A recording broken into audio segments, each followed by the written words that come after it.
नमस्कार, welcome to Tempest of Learning. तो आज का ये जो चैप्टर है वो सीबीएसई बोर्ड के बच्चों के लिए है, जो अभी क्लास 10th में है।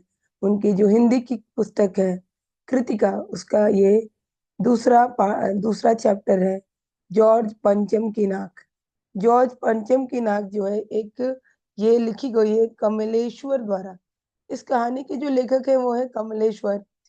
ये जो इन्होंने भारत में ब्रिटिश शासन के बाद की मानसिकता और सरकारी तंत्र की कार्य प्रणाली पर व्यंग करती है किया है उन्होंने इस कहानी के माध्यम से। यानी ये कहानी उस समय के सरकारी तंत्र की कार्य प्रणाली पर व्यंग करती है, और वो भी उस समय खास तौर पे जब रानी जो थी एलिजाबेथ भारत दौरे पर आ रही थी। तो कहानी में ऐसा दिखाया गया है कि कैसे सरकारी अधिकारी रानी एलिजाबेथ के भारत के दौरे से पहले जॉर्ज पंचम की नाक, यस, जॉर्ज पंचम की जो मूर्ति थी, जॉर्ज 5, जॉर्ज पंचम की जो मूर्ति थी उसके नाक को ठीक करने के लिए बेतहाशा प्रयास करते थे, जो कि एक व्यंग्यात्मक दृष्टिकोण से ब्रिटिश शासन के प्रति उनकी गुलामी की मानसिकता को उजागर करता है, जो इस हम कहानी में देखेंगे। यानी कि ये कहानी थोड़ी सी व्यंग्यात्मक है, कैसे जो लोग थे वो ब्रिटिश शासन के प्रति अपना दृष्टिकोण रखते थे, यस, और किस तरह से उसकी जी हजूरी में लगे हुए थे। तो इस कहानी से हम देखेंगे। इस कहानी में जो कमलेश्वर है, इस कहानी के माध्यम से कमलेश्वर सरकारी तंत्र की अयोग्यता और दूरदर्शिता और चाटुकारिता पर व्यंग करते हैं, जो ब्रिटिश शासन के प्रति उनकी वफादारी को दर्शाती है। तो चलिए, इतना तो बहुत हो गया, हम लोगों ने इसके बारे में जान लिया। फटाफट इस कहानी को स्टार्ट करते हैं और देखते हैं कि क्या है इसमें। तो यह बात उस समय की है जब इंग्लैंड की रानी एलिजाबेथ द्वितीय अपने पति के साथ हिंदुस्तान पधारने वाली थी। अखबार में उनकी चर्चा हो रही थी। रोज लंदन के अखबारों से खबरें आ रही थी कि शाही दौरे के लिए कैसे कैसे तैयारियां हो रही हैं। रानी एलिजाबेथ का दर्जी परेशान था कि हिंदुस्तान, पाकिस्तान और नेपाल के दौरे पर रानी क्या पहनेंगी। उनका सेक्रेटरी और शायद जासूस भी उनके पहले ही इस महाद्वीप का तूफानी दौरा करने वाले थे। बाकी कोई मजाक तो था नहीं। जमाना चूंकि नया था, फौज फटे के साथ निकलने के दिन बीत चुके थे, इसलिए फोटोग्राफरों की फौज तैयार की जो फोटोग्राफर की थी वो फौज तैयार की जा रही थी। तो यहाँ पे क्या दिखाया जा रहा है इस कहानी में कि रानी एलिजाबेथ जो है वो अपने पति के साथ हिंदुस्तान की दौरा करने वाली है। और जैसे बड़े बड़े लोग आते हैं आज भी, न्यूज में, मीडिया में, पेपर में ये बातें आने लगती हैं अगर कोई विदेश से आने वाला है, तो उसी तरह से उस समय तो इन्हीं का राज ही था। तो उस समय ये जब आने वाली थी तो पूरे पेपर्स में, न्यूज़पेपर में इनकी रोज खबरें छपती थी कि रानी जो आ रही है वो किस तरह के, उनका जो दर्जी था वो परेशान था कि जब रानी आ रही है तो क्या पहनेंगी, किस तरह के कपड़े पहनेंगी। ये सारी चीजें जो थी वो छप रही थी पेपर में ये। और ऐसा भी था कि इनके जो जासूस थे वो पहले ही आके यहाँ दौरा करने वाले थे कि सब कुछ ठीक है कि नहीं है। यहाँ पे एक बड़ी सी फोटोग्राफरों की फौज तैयार कर ली गई थी, जब रानी आएंगी तो उनकी फोटो खींची जाएगी। इंग्लैंड के अखबारों की कतरने हिंदुस्तानी अखबारों से दूसरे दिन चिपकी नजर आती थी कि रानी ने एक ऐसा हल्के नीले रंग का सूट बनवाया है जिसका रेशमी कपड़ा हिंदुस्तान से मंगाया गया है। ओके, गया है कि करीब 400 पाउंड खर्चा उस सूट पर हुआ। तो इंग्लैंड के अखबारों में, और ये जो है इंग्लैंड के अखबारों की कतरने, इंग्लैंड के जो अखबार थे उनकी जो कटिंग्स थी, जैसे हम लगाते हैं, इंग्लैंड के अखबार की जो कटिंग्स थी वो हिंदुस्तानी पेपर्स में लगा दी जाती थी। हिंदुस्तानी पेपर्स में छाप दी जाए, उसको चिपका दिया जाता था कि रानी जो है वो कैसे कपड़े पहनेंगे। रानी ने कैसे हल्के नीले रंग का सूट बनवाया है जिसका रेशमी कपड़ा हिंदुस्तान से मंगवाया गया है, और ये करीब 400 पाउंड खर्चा करके इनका सूट जो तैयार हुआ है। रानी एलिजाबेथ की जन्म पत्री भी छपी, प्रिंस फिलिप के करनामे छपे, और तो और उनके नौकरों, बावर्चियों, खानसामों, अंगरक्षकों की पूरी जीवनियां देखने में आई। तो अब रानी एलिजाबेथ उस समय बहुत फेमस हो रही थी। अब इनके बारे में ही रोज आए दिन अखबार में छपता था। इनकी जन्मपत्री तक छप गई, कुंडली निकल गई। इनके जो पति थे प्रिंस फिलिप, उनके बारे में भी छप गया। यहाँ तक कि इनके नौकरों, बावर्चियों, खानसामों और इनके बॉडीगार्ड यानी अंगरक्षकों की पूरी जीवनी भी छप गई।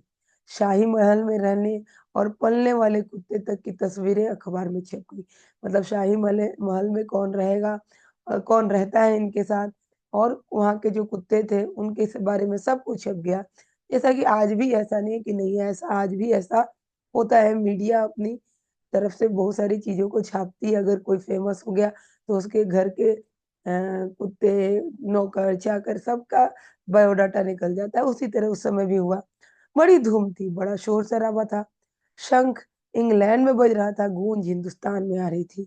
इतना ज़्यादा, मतलब ये एक व्यंग्यात्मक बात कही गई है कि ये बातें इंग्लैंड में हो रही थी कि क्या होगा, या इसकी जो थी कि रानी एलिज़ाबेथ को हिंदुस्तान जाना है और उसकी गूंज हिंदुस्तान में हो रही थी। उनकी सारी खबरें जो है हिंदुस्तान में आ रही थी, जबकि इतना फ़ास्ट मीडिया उस समय नहीं था, फ़ोन नहीं थे और बहुत सारी चीज़ें ऐसी थी, मोबाइल नहीं था, इंटरनेट नहीं था, फिर भी ये सारी चीज़ें यहाँ पे हो रही थी। इन खबरों से हिंदुस्तान में सनसनी फैल रही थी, राजधानी में तहलका मचा हुआ था।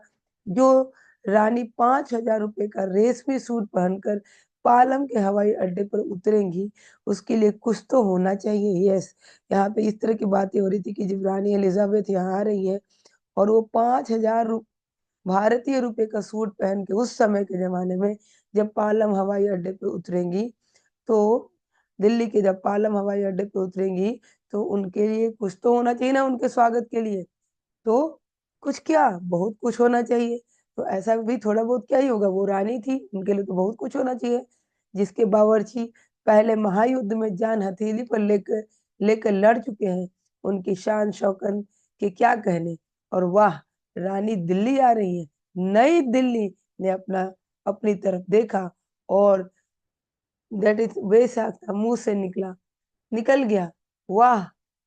वह आए हमारे घर, खुदा की रहमत, कभी हम उनको, कभी अपने घर को देखते हैं। तो यहाँ पे भी एक व्यंग्यात्मक है कि रानी जब आ रही हैं तो थोड़ा बहुत क्यों होगा, बहुत कुछ उनकी शान की तैयारी के लिए होगा। उनकी शान और शौकत में बहुत सी चीज़ें की जाएँगी और रानी तो दिल्ली आ रही हैं, नई दिल्ली। तो नई दिल्ली भी अपने आप पे इतरा रहा है कि वाह! रानी नई दिल्ली आ रही है, और नई दिल्ली बोल रहा है कि भाई रानी हमारे यहाँ आ रहे हैं तो वह आए। ऐसा कहा जाता है ना कि वह आए हमारे घर, खुदा की रहमत है। कभी हम अपने कभी हम उनको और कभी अपने घर को देखते हैं। तो इस तरह से दिल्ली को भी रिप्रेज़ेंट किया गया है यहाँ पे एक व्यंग्य के रूप में कि दिल्ली भी बोल रहा है कि भई हम अपने आप को कभी देख रहे हैं, कभी रानी को देख रहे हैं, कैसे उनकी स्वागत करें। और देखते ही देखते नई दिल्ली का काया-पलट होने लगा।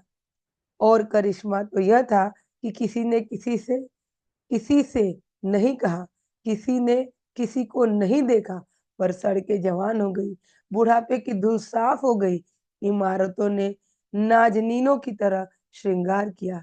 तो यहाँ पे देखिए कितने सुंदर-सुंदर शब्द का उपयोग किया गया है कि किसी को कानो-कान भनक भी नहीं लगी और दिल्ली का पूरा काया-पलट हो गया। दिल्ली की सड़कें बिल्कुल नई साफ-सुथरी हो गई, बिल्डिंग्स नए हो गए और इमारतें पूरी नई हो गई, मतलब जो जो बुढ़ापा जैसा दिख रहा था, दिल्ली बिल्कुल जवान हो गई। इमारतें जो थी वो इतनी शानदार चमक रही थी कि जैसे कि नाज़नीन हो, जो यंग लड़कियाँ होती हैं उनकी तरह उन्होंने श्रृंगार कर लिया हो। लेकिन एक बड़ी मुश्किल पेश थी, वो थी जॉर्ज पंचम की नाक। नई दिल्ली में सब कुछ था, सब कुछ होता जा रहा था, सब कुछ हो जाने की उम्मीद थी, पर जॉर्ज पंचम की नाक बड़ी मुसीबत। नई दिल्ली में सब था, सिर्फ नाक नहीं था। अब यहाँ पे नई दिल्ली में पूरी तैयारियाँ हो रही थी रानी के आने की, पर एक मुश्किल थी, जो जॉर्ज पंचम की मूर्ति थी, उसकी नाक, वो प्रॉब्लम थी, वो सबसे बड़ा यहाँ की परेशानी थी कि सब कुछ हो रहा था और सब होने की उम्मीद भी थी। सब चीज़ हो रहा था, जैसा सोचा जा रहा था उससे ज़्यादा हो रहा था, पर जॉर्ज पंचम की नाक बड़ी मुसीबत बन गई थी। नई दिल्ली में सब था, पर जॉर्ज पंचम का नाक ही नहीं था। इस नाक की भी एक लंबी दास्तान है। इस नाक के लिए बड़े तहलके मचे थे किसी वक़्त। तो एक समय में इस नाक के लिए बड़े-बड़े तहलके हुए थे बहुत ज्यादा इस नाक को बचाने के लिए और रखने के लिए। आंदोलन हुए थे, राजनीतिक पार्टियों ने प्रस्ताव पास किए थे, चंदा जमा किया गया था, कुछ नेताओं ने भाषण भी दिए थे, गर्मा गर्म बहसें भी हुई थी, अखबार के पन्ने रंग गए थे। बहस इस बात पर थी कि जॉर्ज पंचम की नाक रहने दी जाए या हटा दी जाए। और जैसा कि हर राजनीतिक आंदोलन में होता है, कुछ पक्ष में थे तो कुछ विपक्ष में, और ज्यादातर लोग खामोश थे। खामोश रहने वालों की ताकत दोनों तरफ थी। तो ये बात कह रही जा रही है कि जॉर्ज पंचम की नाक का जो मुद्दा है आज ही नहीं है, ये उस वक्त भी था जब इसके बारे में बहुत सारा बहस हो रहा था कि जॉर्ज पंचम की नाक रखनी है कि नहीं रखनी है। बहुत गर्मा गर्म बहसें हुई थी, राजनीतिक पार्टियों में बहस हुई थी, उनके बीच में मुकाबले हुए थे। और उन पार्टियों में भी कुछ लोग पक्ष में थे, कुछ विपक्ष में, और कुछ ऐसे भी लोग थे जो कि चुप थे, और चुप रहने वालों की ताकत ज्यादा थी। तो यहाँ पे दिखाया जा रहा है कि जॉर्ज पंचम की नाक अब मुद्दा बन गई थी, क्योंकि एलिजाबेथ आ रही थी, हर तैयारी हो रही थी, पर जॉर्ज पंचम की नाक तो थी ही नहीं। यह आंदोलन चल रहा था। जॉर्ज पंचम की नाक के लिए हथियार बंद पहरेदार तैनात कर दिए गए थे। क्या मजाल कि कोई उनकी नाक तक पहुंच जाए। हिंदुस्तान में जगह जगह ऐसी नाकें खड़ी थी, और जिन लोगों के हाथ पहुंच गए उन्हें शान और शौकत के साथ उतार कर अजायब घरों में पहुंचा दिया गया।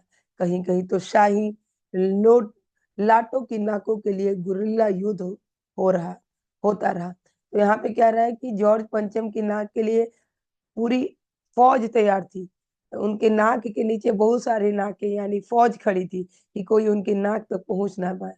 कोई उनकी नाक तक पहुंच जाता था तो उनको अजायब घर यानी चिड़ियाघर में भी पहुंचा दिया जाता था, यानी जेल वगैरह में डाल दिया जाता है। कहीं कहीं तो शाही लाटों, जो बड़े बड़े लाट साहब थे, कि नाकों के लिए गुरिल्ला युद्ध भी हुआ था। इस तरह जो जॉर्ज पंचम थे, कहा जा रहा है कि इस तरह के लोगों के नाक बचाने के लिए तो पहले गोरिल्ला युद्ध जैसा तांडव भी हो चुका था। उसी जमाने में यह हादसा हुआ।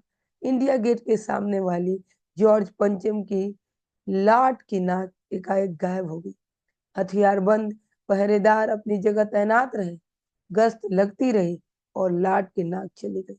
तो उस समय का ही बात है कि इंडिया गेट के सामने भी जॉर्ज पंचम के लाट, उनके लाट साहब की एक मूर्ति होगी, और उसकी नाक जो थी वो गायब हो गई। वहाँ पूरे पहरेदार थे, लोग वहां पे बैठे रहते थे, पर उनकी नाक वहां से गायब हो गई। रानी आए और नाक ना हो, एकाएक परेशानी बढ़ी। अब ये तो हो गया ना कि ये जो जॉर्ज पंचम थे वो एक लाट साहब थे, ब्रिटिश थे। अब उनकी नाक गायब हो चुकी थी, और रानी आने वाली थी, और उनकी नाक नहीं थी, किसकी? जॉर्ज पंचम की। ये तो बड़ी परेशानी की बात होगी। बड़ी सरगर्मी शुरू हुई। देश के खैर ख्वाहों मतलब जो कि वेल विशर्स होते हैं, है ना, तो वो देश के जो वेल विशर्स थे उस समय एक मीटिंग बुलाई गई। कौन थे वो? ब्रिटिश थे। और मसला पेश किया गया। पेश किया क्या किया गया? पेश किया गया कि क्या किया जाए, कि भाई अब जॉर्ज पंचम की नाक तो है नहीं। अब इस मीटिंग में ये होना था कि अब क्या किया जाए भाई। वहां सभी सहमत थे कि अगर यह नाक नहीं तो हमारी भी नाक नहीं रह जाएगी।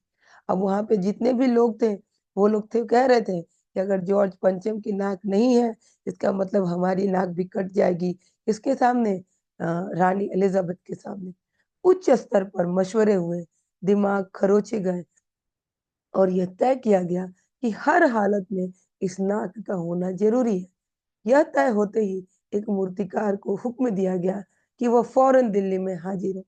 तो इस मीटिंग में बहुत सारी सरगर्मी चली और बहस हुआ। उसके बाद मीटिंग के लोग इस नतीजे पे पहुंचे कि भाई नाक होना तो जरूरी है, और इसके लिए इन्होंने एक मूर्तिकार को हायर किया, बुलाया गया, और दिल्ली में जल्दी से जल्दी। और मूर्तिकार यूं तो कलाकार था, पर जरा पैसे से लाचार था। आते ही उसने हुक्कामों के चेहरे देखे। अजीब परेशानी थी उन चेहरे पर, कुछ लटके, कुछ उदास, और कुछ बदहवास। उनकी हालत देखकर लाचार कलाकार की आंखों में आंसू आ गए। तभी एक आवाज सुनाई दी, मूर्तिकार जॉर्ज पंचम की नाक लगा। अब जब मूर्तिकार आया तो वो बेचारा गरीब था, ठीक है। जब लेकिन वो यहाँ आया और इन लोगों को उसने देखा, तो इसने देखा कि यहाँ के जो हुक्म मना रहे हैं, ये लोग जो लाट साहब हैं, जो बड़े बड़े एक खैर ख्वाह हैं जिन दोनों ने मीटिंग की है, उनके चेहरे किसी के चेहरे उदास हैं, किसी के चेहरे लटके हुए हैं, कोई बदहवास है। उनकी हालत और लाचारी को देखकर उसकी आँखों में आँसू आ गए कि भाई मैं ही एक लाचार नहीं, ये लोग भी लाचार हैं, मुझसे ज़्यादा लाचार दिख रहे हैं। तभी उसको आवाज़ आई कि मूर्तिकार जॉर्ज पंचम की नाक लगानी है। मूर्तिकार ने सुना और जवाब दिया, नाक लग जाएगी और मुझे यह मालूम होना चाहिए कि यह लाट कब और कहाँ बनी थी। ये लाट कब और कहाँ बनी थी, इस लाट के लिए पत्थर कहाँ से लाया गया था। उसने बोला नाक तो लग जाएगी पर मुझे ये जानना है कि इन लाट साहब की जो मूर्ति थी, कब बनी थी और कहाँ बनी थी और इसका पत्थर कहाँ से आया था। जब हुक्कामों ने एक दूसरे की तरफ ताका, एक की नज़र दूसरे से कहा कि यह बात बताने की ज़िम्मेदारी तुम्हारी है। खैर मसला हल हुआ। एक क्लर्क को फ़ोन किया गया और इस बात की पूरी छानबीन करने का काम सौंप दिया गया। पुरातत्व विभाग की फाइलों के पेच कीरे गए, पर कुछ भी पता न चला। क्लर्क ने लौटकर कमेटी के सामने काँपते हुए बयान किया, "सर, मेरी खता माफ़ हो, फाइलें सब कुछ हज़म कर चुकी हैं।" ठीक है, तो क्या हुआ? तो जब ये कलाकार ने पूछा बोला कि भाई हम मुझे पता करना है कि ये मूर्ति कब बनी, कहाँ बनी और इसका पत्थर कहाँ से आया? अब जो मीटिंग में जितने भी लोग थे वो एक-दूसरे को देख रहे थे मानो वो एक-दूसरे से पूछ रहे थे कि भाई तुम्हें पता होना चाहिए तो तुम्हें पता चला होना चाहिए। पर ख़ैर मसला हल हुआ, उन्होंने क्लर्क को फ़ोन किया और इसके बारे में छानबीन की गई और इस पुरातत्व विभाग को भेजा गया, आर्कियोलॉजिकल डिपार्टमेंट को, ठीक है, कि बताइए पत्थर कहाँ से आया? सब कुछ होने के बाद भी किसी को कुछ पता ना चला और बेचारा क्लर्क उदास हो गया और बोला कि भाई हुज़ूर माफ़ करें, फाइलें सब कुछ दफ़न कर चुकी हैं, खा चुकी हैं, हमारे पास अब इसका कोई जवाब नहीं है कि जॉर्ज ये मूर्ति की पत्थर कहाँ से आई? हुक्कामों के चेहरे पर उदासी के बादल छा गए। एक खास कमेटी बनाई गई और उन उसके ज़िम्मे यह काम दे दिया गया कि जैसे भी हो यह काम होना है और इस नाक का दारोमदार आप पर है। तो अब क्या किया जाए, कैसे इसको ठीक किया जाए? उन्होंने एक कमेटी बना दी और बोला गया कि भाई अब ये काम आपका है, ये ज़िम्मेवारी आपकी है, ये कमेटी की है कि इस मूर्ति की नाक बननी है, आप इसके बारे में सब पता करके मूर्तिकार को बता दें। आखिरकार मूर्तिकार को फिर बुलाया गया। उसने मसला हल कर दिया और बोला, "पत्थर की किस्म का ठीक पता नहीं चला तो परेशान मत होइए। मैं हिंदुस्तान के हर पहाड़ पर जाऊँगा और ऐसा ही पत्थर खोज कर लाऊँगा।" कमेटी के सदस्यों की जान में जान आई। सभापति के चलते गर्व से कहा, "ऐसी क्या चीज़ है जो हिंदुस्तान में मिलती नहीं? हर चीज़ इस देश के गर्भ में छिपी है। ज़रूरत खोज करने की है, खोज करने के लिए मेहनत करनी होगी और इस मेहनत का फल हमें मिलेगा, आने वाला ज़माना खुशहाल होगा।" आखिरकार मूर्तिकार ने उनकी समस्या हल की। उसने कहा कि भाई नहीं मिल रहा है आपको पत्थर, कोई बात नहीं, मैं पत्थर देखता हूँ, हर पहाड़ पे जाऊँगा और मैच करूँगा कि कौन-सा पत्थर लाना है और ले आऊँगा। इस पे कमिटी के लोग बहुत खुश हो गए और उन्होंने कहा कि हिंदुस्तान पे तो गर्व होना चाहिए और क्योंकि यहाँ पे जो भी खोजो वो मिल जाता है, इस देश के गर्व में सब छुपा हुआ है। ये छोटा-सा भाषण फ़ौरन अखबारों में छप गया। तो इसके लिए जो ये बात चलते-चलते वहाँ के सभापति ने कही, ये भाषण जैसा था और ये पूरे अखबार में छप गया। हिंदुस्तान के हर पेपर में छप गया। मूर्तिकार हिंदुस्तान के पहाड़ी प्रदेशों और पत्थरों की खानों के दौरे पर निकल पड़ा। कुछ दिन बाद वह हताश लौटा। उसके चेहरे पर लानत बरस रही थी। उसने सिर लटकाकर खबर दी, हिंदुस्तान का चप्पा-चप्पा खोज डाला, पर इस किस्म का पत्थर कहीं नहीं मिला। यह पत्थर विदेशी है। अब जब मूर्तिकार हर पहाड़ी पे घूमने गया और उसने हर पहाड़ी को खोज डाला और पर बाद में वो जब आया, उसका चेहरा चेहरा जो था लानत उसके चेहरे पे लटक रहा था, उदासी झलक रही थी, हाथ दिखाई दे रहा था क्योंकि उसको वो पत्थर नहीं मिला था और उसने कहा कि यहाँ का ये पत्थर नहीं है, ये पत्थर कोई विदेशी पत्थर है। सभापति ने ताश में आकर कहा, "लानत है आपकी अक्ल पर। विदेशों की सारी चीज़ें हम अपना चुके हैं। दिल, दिमाग और तरीके और रहन-सहन। जब हिंदुस्तान में बॉल डांस तक मिल जाता है, तो पत्थर क्यों नहीं मिल सकता?" तो सभापति ने अब डाँटा, जो सभापति इतना बोल के गए थे कि हमें गर्व है, जिससे डाँटे। अब उन्होंने कहा कि आपकी अकल पे हमें लानत है। हिंदुस्तान में सारी चीज़ें मिल सकती हैं, यहाँ तक कि बॉल डांस एक तरह की पार्टी होता है जो टी पार्टी टाइप का बॉल डांस तक मिल जाता है, जो तो पत्थर क्यों नहीं मिला? हम तो अभी तक सारे चीजों अपना चुके हैं। उन्होंने कहा कि हम विदेश की सारी चीजों को अपना चुके हैं, अब विदेश तो यहाँ रच बस गया है, तो ये पत्थर क्यों नहीं मिल रहा है आपको? मूर्तिकार चुप खड़ा था। सहसा उसकी आंखों में चमक आ गई। उसने कहा, एक बात मैं कहना चाहूंगा, लेकिन इस शर्त पर कि यह बात अखबार वालों तक ना पहुंचे। अब मूर्तिकार चुपचाप था।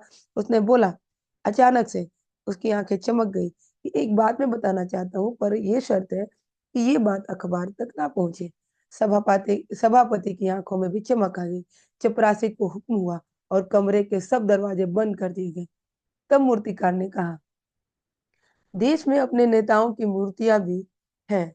अगर इजाजत हो और आप लोग ठीक समझे, तो मेरा मतलब है, तो उसकी नाक, जिसकी नाक इस लाट पर ठीक बैठे, उसे उतार लाया जाए।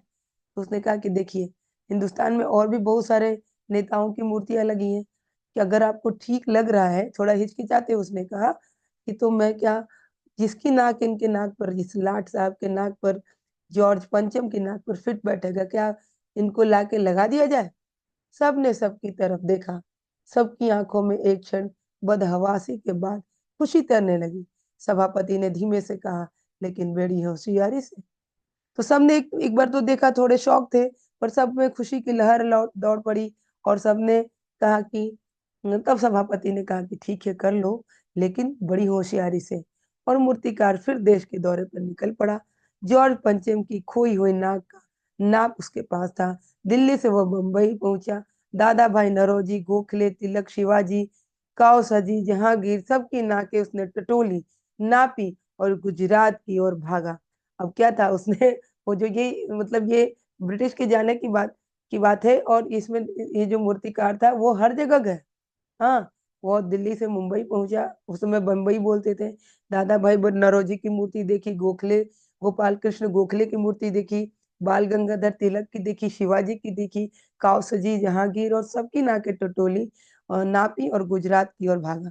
और वहां जाके उसने क्या किया, गांधी जी, सरदार पटेल, विट्ठल भाई पटेल, महादेव महादेव देसाई की मूर्तियों को परखा और बंगाल की ओर चला। गुरुदेव रविंद्र नाथ, सुभाष चंद्र बोस, राजा राम मोहन रॉय आदि को भी देखा। नाप जोख की और बिहार की तरफ चला। बिहार होता हुआ उत्तर प्रदेश की ओर आया। चंद्रशेखर आजाद, बिस्मिल, मोतीलाल नेहरू, मदन मोहन मालवीय की लाटों के पास गया। घबराहट में मद्रास भी पहुंचा। सत्य मूर्ति को भी देखा और मैसूर, केरल आदि पास गया। घबराहट में मैं मद्रास में पहुंचा कि सभी प्रदेशों का दौरा करता हुआ पंजाब पहुंचा। लाला लाजपत राय और भगत सिंह की लाटों से भी सामना हुआ। आखिर दिल्ली पहुंचा और उसने अपनी मुश्किल बयान की। पूरे हिंदुस्तान की परिक्रमा कराया, सब मूर्तियां देखाया, सबकी नाकों का नाप लिया, पर जॉर्ज पंचम की इस नाक से सब बड़ी निकली। तब उसने ही मूर्तिकार जो था पूरा देश का भ्रमण किया, हर प्रांत में गया, बिहार, उत्तर प्रदेश, बंगाल, गुजरात, सब जगह गया, और जितने भी फेमस लोगों की मूर्तियां थी उनको उसने देखी। और अंत में दिल्ली लौट के उसने कहा कि भाई, जॉर्ज पंचम की नाक से सबकी नाक बड़ी है, मैं क्या करूं? सुनकर सब हताश हो गए और झुंझुनाने लगे। मूर्तिकार ने ढाढ़स बताते हुए आगे कहा, सुना है कि बिहार सेक्रेटेरिएट के सामने सन 42 में शहीद होने वाले बच्चों की मूर्तियां स्थापित है। शायद बच्चों की नाक ही फिट जाए। यह सोचकर वो वहां भी पहुंचा, पर उन बच्चों की नाकें भी इससे कहीं बड़ी बैठती थी। अब बताइए मैं क्या करूं? उसने कहा कि मैंने सुना था कि बिहार में जो सेक्रेटेरिएट, उसने कहा कि सुना है, मैं वहां जाके ले आता हूँ। सेक्रेटेरिएट के सामने शहीद बच्चों की नाकें मूर्तियां हैं, क्या पता उनकी नाक फिट हो जाए। पर उनकी नाक भी ये जॉर्ज पंचम की नाक से बड़ी थी। राजधानी में सब तैयारी थी। जॉर्ज पंचम की लाट को मल मल कर नहलाया गया। लाट मतलब मूर्ति। तो जॉर्ज पंचम की लाट को मल मल के नहलाया गया, रोगन लगाया गया, मतलब कुछ चमकाने के लिए, उसको शाइन करने के लिए उसमें कुछ लगाया गया। सब कुछ हो चुका था, रंग रोगन जिसको बोलते हैं वो लगाया गया। सब कुछ हो चुका था, सिर्फ नाक नहीं थी। बात फिर बड़े हुक्म तक पहुंची, बड़ी खलबली मची। अगर जॉर्ज पंचम के नाक ना लग पाई तो फिर रानी का स्वागत करने का मतलब तो कुछ है ही नहीं भाई। यह तो अपनी नाक कटाने वाली बात हो गई। ये तो अपनी नाक, हमारे घर कोई मेहमान आ रहा है और उसकी हम पूरी खातिरदारी नहीं कर पा रहे। सब खातिरदारी करने से क्या फायदा कि जब जॉर्ज पंचम की नाक ही नहीं हुई। लेकिन मूर्तिकार पैसे से लाचार था, यानी हार मानने वाला कलाकार नहीं था। एक हैरत अंगेज ख्याल उसके दिमाग में कौंधा और उसने पहली शर्त दोहराई। जिस कमरे में कमेटी बैठी हुई थी, उसके दरवाजे फिर बंद हुए और मूर्तिकार ने अपनी नई योजना पेश की। क्योंकि नाक लगाना एकदम जरूरी है, इसलिए मेरी राय है कि 40 करोड़ में से कोई एक जिंदा नाक काट कर लगा दीजिए। तो उसने कहा कि भाई फिर से खिड़की दरवाजे बंद करिए, मेरे पास एक उपाय है, पर ये न्यूज़पेपर तक नहीं पहुंचनी चाहिए। और फिर उसने कहा कि देखिए 40 करोड़ की यहाँ पे आबादी है, इसमें से किसी एक की नाक काट कर हम लगा देते हैं, क्या पड़े फर्क पड़ता है, ये तब हम कर सकते हैं। बात के साथ ही सन्नाटा छा गया। कुछ मिनटों की खामोशी के बाद सभापति ने सबकी तरफ देखा। सबको परेशान देखकर मूर्तिकार कुछ अचकचाया और धीरे से बोला, आप लोग क्यों घबराते हैं? यह काम मेरे ऊपर छोड़ दीजिए। नाक चुनना मेरा काम है। आपकी सिर्फ इजाजत चाहिए। कानाफूसी हुई और मूर्तिकार को इजाजत दी गई। बात ये जैसे ही बात सबने सुनी, उनको सन्नाटा, सबके तो सांप सूंघ गए। सब परेशान हो गए। सब एक दूसरे को देखने लगे। मूर्तिकार भी परेशान हो गया। उसने धीरे से बोला, आप लोगों को घबराने की जरूरत नहीं है। ये नाक चुनना मेरा काम है। मैं चुन के खुद ले आऊंगा। और सबकी कानाफूसी हुई और सबने क्या की, इजाजत दे दी। अखबार में अखबारों में सिर्फ इतना छपा कि नाक का मसला हल हो गया है और राजपथ पर इंडिया गेट के पास वाली जॉर्ज पंचम की लाट के नाक लग रही है।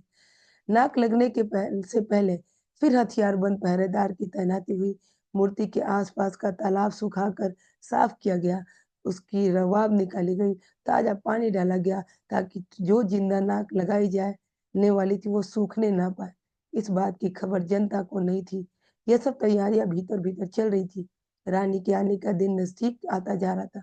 मूर्तिकार खुद अपने बताए हल से परेशान था। जिंदा नाक लाने के लिए उसे कमेटी वालों से कुछ और मदद मांगी, वो उसे दे दी गई। लेकिन इस हिदायत के साथ कि दिन एक खास दिन हर हालत में नाक लग जानी चाहिए। तो अब बात जो थी वो सिर्फ कमेटी वालों के पास थी। चुपचाप में को साफ सफाई की, उसमें जो बगल में तालाब थी उसको साफ करवाया गया, ताजा पानी डाला गया ताकि जिंदा नाक लगाने पे वो सूखे ना। पर यहाँ पे मूर्तिकार अभी भी परेशान था। अंडरग्राउंड सारे काम में हो रही थी, सारे काम हो रहे थे। मूर्तिकार लेकिन परेशान था क्योंकि अभी भी उसको नाक लेने में दिक्कत हो रही थी। उसने कुछ और मदद मांगी, उसकी वो मदद भी पूरी कर दी गई। पर बोला गया कि देखो, महारानी के आने के पहले तक नाक लग जानी चाहिए। और वह दिन आ गया। जॉर्ज पंचम के नाक लग गई। सब अखबारों ने खबरें छापी, जॉर्ज पंचम के जिंदा नाक लगाई गई, यानी ऐसी नाक जो कतई पत्थर की नहीं लगती। अब जॉर्ज पंचम की नाक तो लग गई, लेकिन वो पत्थर की नहीं लग रही थी और पूरे अखबार में छप गई। लेकिन उस दिन के अखबारों में एक बात गौर करने की थी। उस दिन देश के कहीं भी किसी उद्घाटन की खबर नहीं थी। किसी ने कोई फीता नहीं काटा था। कोई सार्वजनिक सभा नहीं हुई थी। कहीं भी किसी का अभिनंदन नहीं हुआ था। कोई मान पत्र भेंट करने की नौबत नहीं आई थी। किसी हवाई अड्डे या स्टेशन पर स्वागत समारोह नहीं हुआ था। किसी का ताजा चित्र नहीं छपा था। सब अखबार खाली थे। पता नहीं ऐसा क्यों हुआ था। नाक तो सिर्फ एक चाहिए था और वो भी बुद्ध के लिए। तो फिर ऐसा क्यों नहीं हुआ? यहाँ पे दिखाया रहा है कि नाक तो लग चुकी थी। रानी एलिजाबेथ के आने का दिन भी हो गया था, पर अखबार में ये भी छप गया कि नाक तो जिंदा जिंदा आदमी की लगी हुई है। पर इसके बाद और वो बिल्कुल पत्थर की नहीं दिखती है। लेकिन उस दिन के अखबार में कोई और बात बिल्कुल भी नहीं छपी। उद्घाटन के बारे में नहीं छपी, फीता किसने काटा उसके बारे में भी नहीं छपा, अभिनंदन किसने किया, किसी भी बात के बारे में नहीं छपा। तो सवाल ये था कि सब अखबार खाली थे और पता नहीं ऐसा क्यों हुआ था, क्योंकि नाक तो सिर्फ एक ही चाहिए था ना, और वो भी बुद्ध के लिए। तो इस तरह कहानी खत्म हुई। अब इसके सारे जो क्वेश्चन आंसर है हम अगली चैप्टर में देखेंगे। अगर मेरी वीडियो आप लोग को अच्छी लगी तो मेरे वीडियो को लाइक शेयर और सब्सक्राइब करिएगा। और आगे भी और भी बहुत सारे चैप्टर्स मैं लेके आने वाली हूँ, तो चैनल से बने रहिएगा। एक बार फिर कहती हूँ, चैनल को लाइक शेयर और सब्सक्राइब करिए। तब तक के लिए धन्यवाद।